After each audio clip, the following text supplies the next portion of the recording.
दोस्तों, आज जो कहानी मैं आपको सुनाने जा रहा हूं वो इतनी डरावनी है कि राजस्थान के उस गांव का नाम आज भी लोग रात में लेने से डरते हैं, क्योंकि एक रात उस गांव में इंसानों का नहीं, भूतों का युद्ध हुआ था। हाँ, सैकड़ों भूत एक दूसरे से लड़ रहे थे और सुबह जब सूरज निकला तो पूरा गांव खून से लाल हो चुका था। लेकिन सबसे बड़ा सवाल यह है, अगर रात को गांव में सिर्फ भूत थे तो सुबह इंसानों की लाशें कहां से आईं?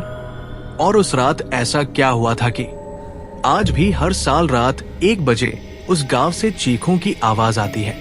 दोस्तों, अगर आपको सच्ची रहस्यमयी और डरावनी कहानियां पसंद है तो अभी चैनल को सब्सक्राइब जरूर कर लें, क्योंकि यहां आपको ऐसी कहानियां मिलेंगी जो आपकी नींद उड़ा देंगी। और वीडियो शुरू करने से पहले कमेंट में जय महाकाल जरूर लिखें, ताकि बुरी शक्तियां हमसे दूर रहें। और हाँ, इस वीडियो को अंत तक जरूर देखना, क्योंकि कहानी के अंत में जो सच सामने आएगा वो आपको हिला कर रख देगा। तो चलिए शुरू करते हैं। भूतों का युद्ध जिसने पूरे गांव को खून से भर दिया। राजस्थान के एक छोटे से गांव में एक रात ऐसा भयानक युद्ध हुआ जिसमें इंसान नहीं, भूत एक दूसरे से लड़ रहे थे। उस रात पूरे गांव में सिर्फ चीखें, खून और मौत थी। सुबह जब सूरज निकला तो पूरा गांव लाल खून से भीगा पड़ा था। लेकिन सबसे बड़ा सवाल यह था, अगर रात को गांव में सिर्फ भूत थे तो सुबह इंसानों की लाशें कहां से आईं? और उस भयानक युद्ध को रोकने के लिए आखिर कौन आया था? कहानी का अंत इतना रहस्यमय है कि आज तक जो भी सुनता है उसके रोंगटे खड़े हो जाते हैं। राजस्थान के रेगिस्तान में बसा एक छोटा सा गांव था कुंडलपुर। ये गांव दिन में बिल्कुल सामान्य दिखता था, लेकिन जैसे ही रात होती लोग अपने घरों के दरवाजे बंद कर लेते, क्योंकि उस गांव के बारे में एक डरावनी बात मशहूर थी। यहाँ रात को इंसानों से ज्यादा भूत रहते थे। गांव के बाहर एक बहुत पुराना श्मशान घाट था और उसके पास एक विशाल पीपल का पेड़। गांव वाले कहते थे इस पेड़ पर सैकड़ों आत्माएं रहती हैं, लेकिन किसी को ये नहीं पता था कि एक दिन यही आत्माएं पूरा गांव तबाह कर देंगी।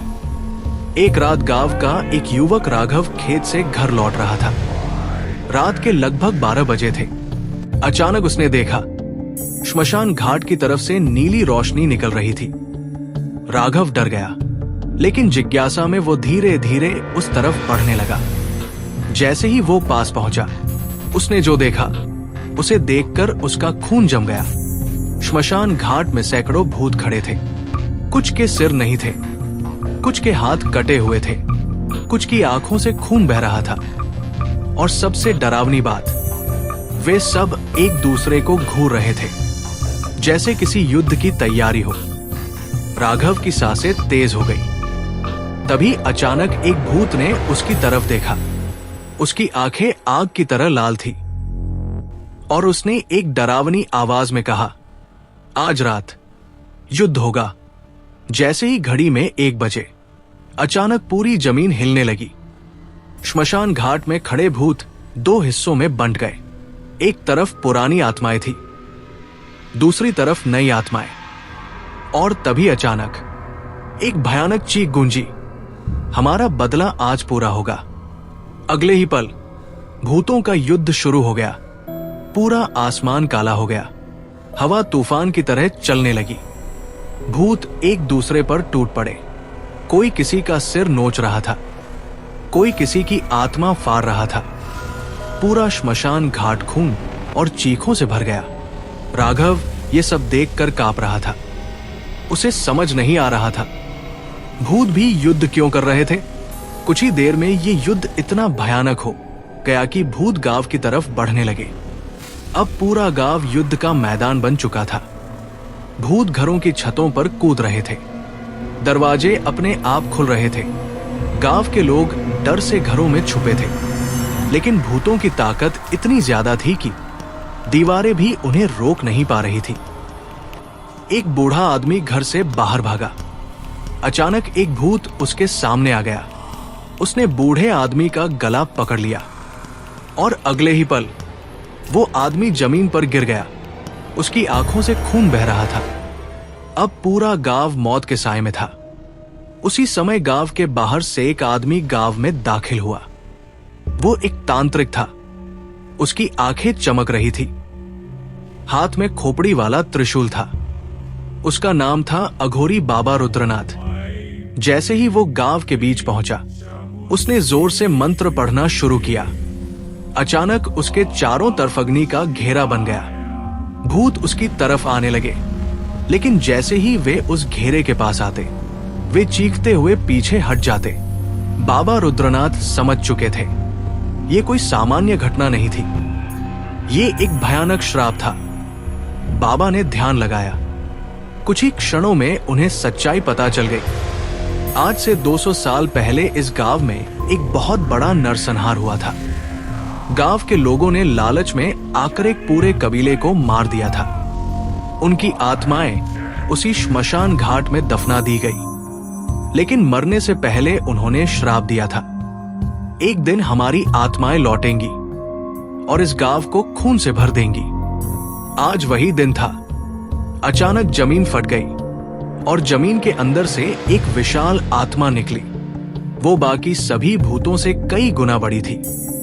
उसकी आंखें जलते अंगारों जैसी थी। वो था उस कबीले का राजा। उसने गरजते हुए कहा, आज पूरा गांव खत्म होगा। और फिर उसने अपना हाथ आसमान की तरफ उठाया। अचानक सैकड़ों भूत उसकी सेना बन गए। अब ये सिर्फ युद्ध नहीं था, ये नरसंहार बनने वाला था। बाबा रुद्रनाथ समझ गए, अगर अभी कुछ नहीं किया गया तो पूरा गांव खत्म हो जाएगा। उन्होंने अपनी झोली से एक प्राचीन तांत्रिक ग्रंथ निकाला और सबसे शक्तिशाली मंत्र पढ़ना शुरू किया।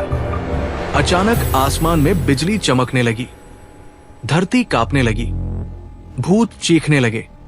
कबीले का राजा गुस्से में चिल्लाया, कोई हमें रोक नहीं सकता। लेकिन तभी आसमान से एक तेज रोशनी उतरी। उस रोशनी में एक दिव्य आकृति दिखाई दी। वो कोई साधारण शक्ति नहीं थी, वो थी महाकाल की शक्ति।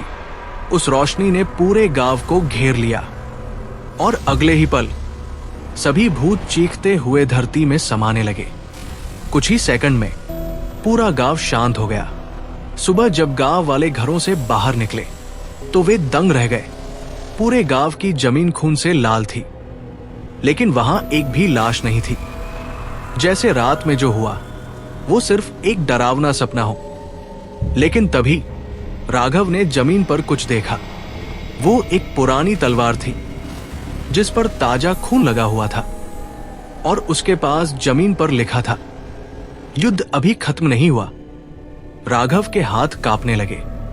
उसने धीरे से पीछे मुड़कर देखा और जो उसने देखा उसके बाद वो चीख उठा। श्मशान घाट के पास खड़ा पीपल का पेड़ अब पहले से भी ज्यादा काला हो चुका था और उसकी शाखाओं पर सैकड़ों लाल आंखें चमक रही थी। गांव के लोग आज भी कहते हैं, हर साल उसी तारीख को रात के 1 बजे श्मशान घाट से युद्ध की आवाजें आती है, लेकिन किसी की हिम्मत नहीं होती वहां जाने की, क्योंकि जो भी वहां गया वो कभी वापस नहीं आया। अब सवाल ये है, अगर भूतों का युद्ध खत्म हो चुका है तो हर साल रात को चीखें किसकी सुनाई देती है? और क्या वो युद्ध